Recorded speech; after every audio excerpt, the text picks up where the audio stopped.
Nak dapatkan apa kat Mr. DIY yang unboxing tu? Yang mana satu tunjuk kat kawan. Okey, jangan dekat sangat, jangan dekat sangat. Okey, yang itulah. Okey. Tengok Aidana boleh dapat ke tak boleh.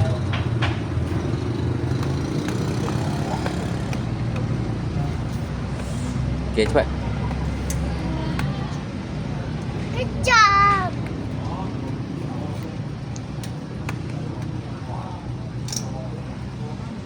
Buka dekat atas lah. Saya bukan buka dekat stiker tu. Bawah ni bukan boleh buka ni.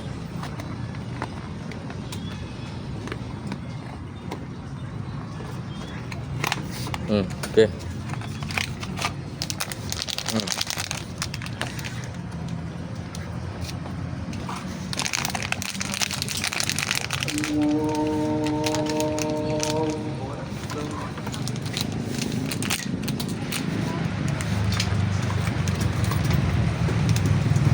Mami. Betul kan?